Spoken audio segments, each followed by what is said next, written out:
বিসমিল্লাহির রহমানির রহিম। সম্মানিত দর্শক শ্রোতা ভাই এবং বোনেরা, দেশে এখন যে পরিস্থিতি বিদ্যমান, সে পরিস্থিতিতে সকল রাজনৈতিক দল, মতাদর্শের ব্যক্তি এবং প্রতিষ্ঠানের মধ্যে অকুণ্ঠ সহযোগিতা এবং সৌহার্দ্যপূর্ণ সম্পর্ক অত্যন্ত প্রয়োজন।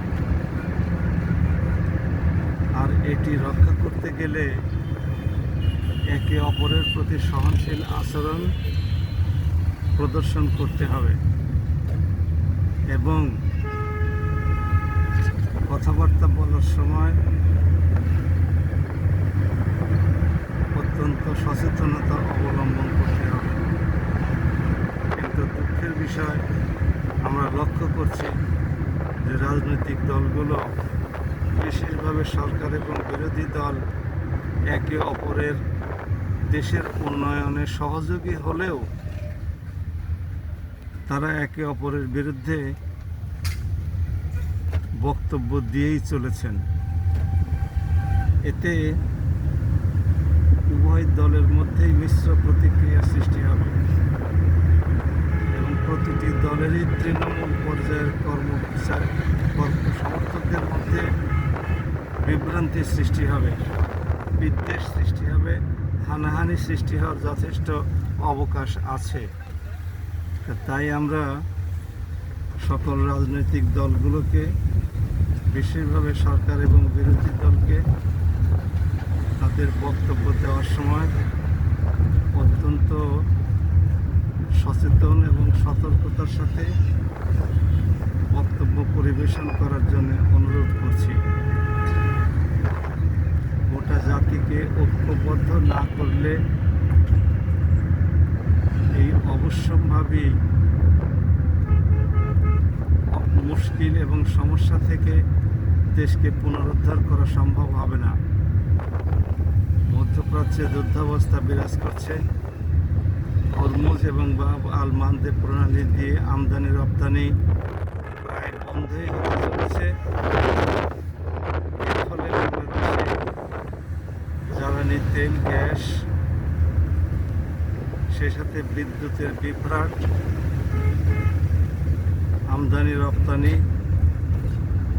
প্রভৃতি হ্রাস পেয়েছে।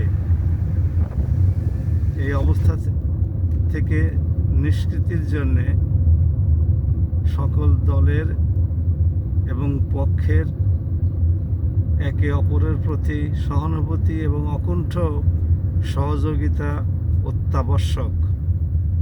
তা না হলে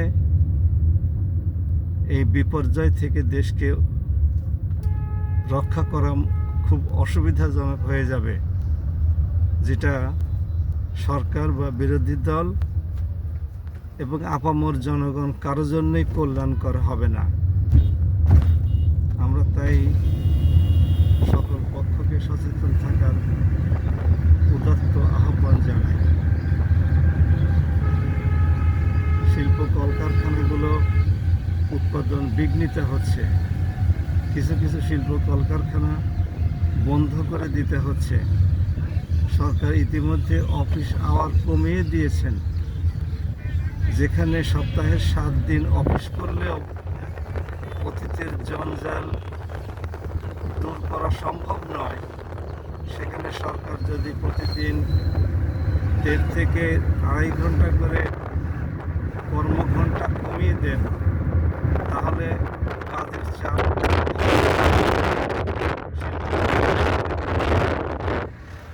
বৃদ্ধি পাবে এবং অচলাবস্থার সৃষ্টি হবে। বিদেশি ক্রেতাদের চাহিদা পূরণ করা সম্ভব হবে না। দেশের জনগণের জন্য নিরবচ্ছিন্ন সরবরাহ নিশ্চিত করার সতর্ক সংযত থাকুন। আমরা আপনাদের সাথে আছি, আপনাদেরকে পূর্ণ সমর্থন দিতে রাজি আছি। দেশ বিদেশের রাজনৈতিক পরিস্থিতি সম্পর্কে সম্পূর্ণ সম্পূর্ণরূপে ওয়াকিবহাল। আশা করি সকল মহল আমার মতো নগণ্য একজন ব্যক্তির এই পরামর্শটি গ্রহণ করবেন। সবাই ভালো থাকুন। আসসালামু আলাইকুম। আল্লাহ